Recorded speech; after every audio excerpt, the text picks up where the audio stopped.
우리 시대는 지금 눈이 바깥으로 많이 향해 있습니다. 바깥의 건 너무 많이 보거든요. 그런데 자기를 잘 안 보는 거예요. 자기를. 왜 사람이 더 구원받지 못하냐 하면은 자기를 볼 줄을 모르는 거예요. 자기를 보면은 자기가 얼마나 연약하고 부족하고 죄 많은 존재인지 알 수 있는데 자기 속을 들여다보질 않는 겁니다. 속에 눈이 가득하더라. 속에.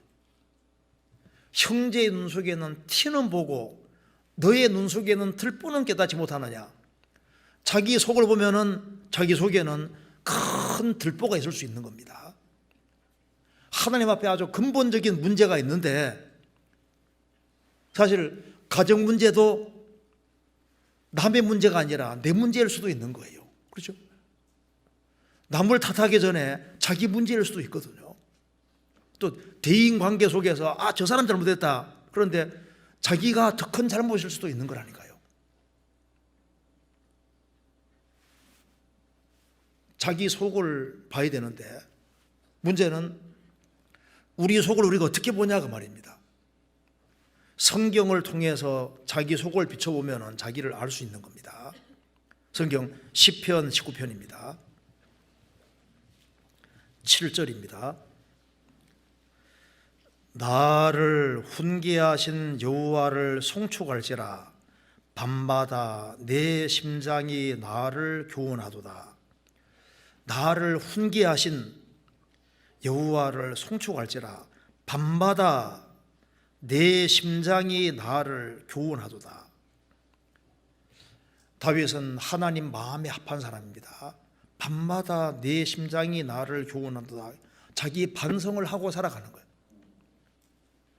하루 삶을 살고 난 이후에 자기를 반성해 보니까 밤마다 내 심장이 나를 교훈하도다. 자기를 돌아보는 사람은 자기 연약한 걸 알 수 있는 거예요. 자기가 인생뿐이라는 걸 알 수 있고 얼마나 부족한 것이 많은 존재인 줄을 알 수가 있는 겁니다. 시편 19편입니다. 자기 허물을 능히 깨달을 자 누구리요. 나를 숨은 허물에서 벗어나게 하소서. 또 주의 종으로 고범죄를 짓지 말게 하사 그 죄가 나를 주장치 못하게 하소서. 그리하시면 내가 정직하여 큰 죄과에서 벗어나겠나이다. 자기 허물을 능히 깨달을 자 누구리요. 인생 중에 누가 자기 허물을 능히 깨달을 자가 있으리요. 나를 숨은 허물에서 벗어나게 하소서. 우리가 미처 깨닫지 못하는 허물들이 많이 있습니다. 그래서 우리가 날이 가면 갈수록 자신이 부족하다는 걸 깨닫게 되는 겁니다. 자기 허물을 능히 깨달을 자 누구리요. 자기를 잘 모릅니다. 우리가 이제 구원받을 때 자기가 좀 꽤 괜찮다고 생각하고 구원받은 사람도 있을 거 아니에요. 그런데 신앙생활을 한번 할수록 내가 괜찮은 사람이 아니고 내가 문제가 진짜 많은 사람이었다는 것을 날이 가면 갈수록 깨달을 수 있잖아요.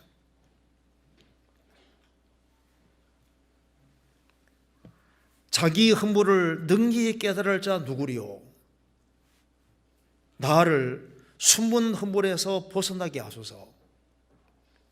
그래서 우리가 숨은 허물에서 벗어나기 위해서 우리에게 성경이라는 게 있는 겁니다. 성경이 거울과 똑같은 겁니다. 그 거울을 자세히 들여다보면은 대충 모르는데 자세히 보면은 뭐 좀 눈에 많이 띄지 않습니까? 자세히.